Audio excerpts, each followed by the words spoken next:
Shalom umat pemenang. Bayangkan seorang pria muda bernama Daniel. Dia tumbuh di sebuah kota modern yang dipenuhi gunung pencakar langit dan gemerlap lampu. Setiap pagi, ia bangun di jam yang sama, menatap layar ponselnya yang dipenuhi notifikasi pekerjaan dan media sosialnya. Rutinitasnya teratur, bekerja, makan, tidur, dan diulang setiap hari. Daniel merasa ada sesuatu yang hilang, tapi ia tidak tahu apa. Hidupnya terasa kosong, meskipun ia memiliki pekerjaan yang baik dan hidupnya nyaman. Suatu hari, di tengah-tengah kesibukannya, Daniel mulai mempertanyakan arti hidup. Apakah ini hidup yang seharusnya aku jalani? Pikirnya. Tetapi pertanyaan itu segera terhimpit oleh tuntutan pekerjaan dan tekanan sosial. Rekan-rekannya di kantor mengukur keberhasilan dari seberapa besar gaji dan seberapa tinggi jabatan. Di media sosial, semua orang tampak bahagia, tetapi Daniel tahu itu hanya ilusi. Daniel tidak menyadari bahwa ia sedang hidup di dalam sistem perbudakan modern. Sistem perbudakan dunia, perbudakan yang tak tampak secara fisik, namun begitu nyata dalam pikirannya. Sistem ini mengontrol manusia melalui materialisme, di mana kehidupan diukur dari kepemilikan dan status. Konsumerisme, manusia terus didorong untuk membeli dan mengejar kenikmatan sesaat. Informasi yang terkontrol.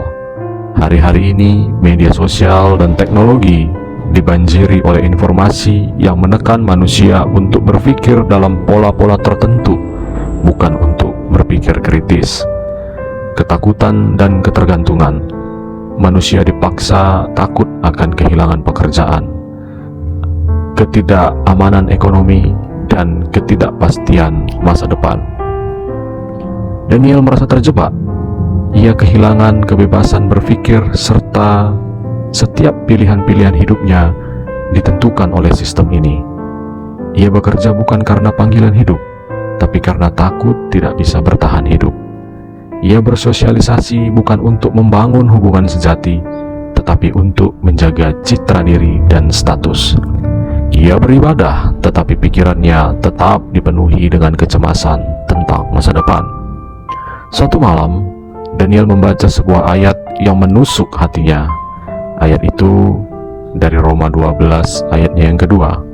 Janganlah kamu menjadi serupa dengan dunia ini, tetapi berubahlah oleh pembaharuan budimu, sehingga kamu dapat membedakan manakah kehendak Allah, apa yang baik, yang berkenan kepada Allah, dan yang sempurna. Daniel mulai menyadari bahwa perbudakan ini bukan hanya masalah sosial dan ekonomi. Ini adalah perbudakan rohani. Dunia telah menciptakan sistem yang membuat manusia jauh dari kebenaran Allah, menjauhkan manusia dari tujuan hidup yang sejati. So sahabat, bagaimana Alkitab memandang perbudakan dunia? Alkitab menyatakan bahwa sistem dunia ini berada di bawah kuasa penguasa dunia, yaitu iblis. Seluruh dunia berada di bawah kuasa si jahat. 1 Yohanes 5 ayat 19. Yesus sendiri berkata bahwa manusia yang hidup dalam dosa adalah hamba dosa. Aku berkata kepadamu, sesungguhnya setiap orang yang berbuat dosa adalah hamba dosa. Yohanes 8 ayat 34. Dunia menciptakan ilusi kebebasan, padahal manusia terikat oleh dosa, ketakutan, dan kebohongan. Namun Yesus datang untuk membebaskan manusia dari perbudakan ini. Jadi, apabila anak itu memerdekakan kamu, kamu pun benar-benar merdeka. Yohanes 8 ayat 36. Bagaimana keluar dari sistem perbudakan dunia? Bagaimana Anda bisa melepaskan diri dari sistem yang merenggut kebebasan Anda, merenggut kemerdekaan Anda? Yang pertama, Anda perlu memperbaharui pola pikir.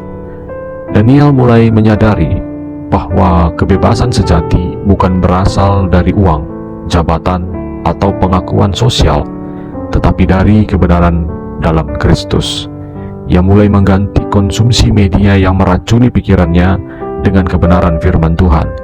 Ia menghindari pengaruh yang membuatnya hidup dalam ketakutan dan kecemasan. Yang kedua, untuk keluar dari sistem perbudakan dunia, saudara bisa mengutamakan kerajaan Allah. Daniel memutuskan untuk mengubah tujuan hidupnya, bukan lagi mengejar materi atau kesuksesan duniawi, tetapi mencari kehendak Allah. Tetapi carilah dahulu kerajaan Allah dan kebenarannya, maka semua itu akan ditambahkan kepadamu. Matius 6 ayat 33. Daniel mulai hidup bukan untuk mengejar pengakuan manusia, tetapi untuk memuliakan Allah dalam setiap aspek hidupnya, di pekerjaannya, di keluarganya, dan di komunitasnya. Yang ketiga, belajar untuk bersyukur dan hidup sederhana. Daniel menyadari bahwa kebahagiaan sejati tidak terletak pada beberapa banyak yang ia miliki, tetapi pada ketenangan dan kepuasan dalam Tuhan. Ia mulai mensyukuri hal-hal kecil, kesehatan, keluarga, dan kesempatan untuk melayani. Yang keempat, bagaimana Anda dapat keluar dari sistem perbudakan dunia, yaitu berkomunitas dalam tubuh Kristus. Daniel tergabung dengan komunitas rohani yang sehat. Ia mulai belajar firman Tuhan bersama orang percaya lainnya dan saling menguatkan dalam menghadapi tekanan dunia. Yang kelima, untuk keluar dari sistem perbudakan dunia, Anda perlu melatih diri dalam ketekunan dan ketaatan. Kebebasan sejati tidak datang dalam semalam. Daniel belajar untuk taat pada firman Tuhan.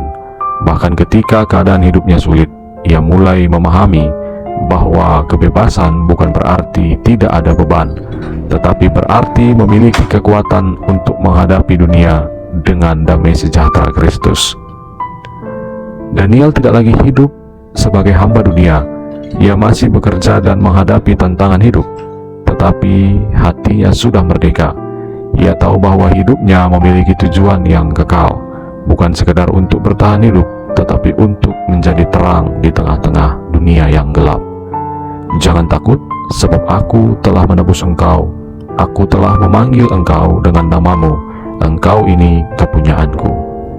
Yesaya 43 ayat 1. Daniel kini hidup sebagai seorang yang merdeka, bukan karena sistem dunia berubah, tetapi karena hatinya telah dibebaskan oleh kebenaran dalam Kristus. Dunia mungkin tidak pernah berubah, tetapi orang-orang yang hidup dalam kebenaran Kristus akan menjadi terang di dalamnya. Tuhan Yesus memberkati. God bless you.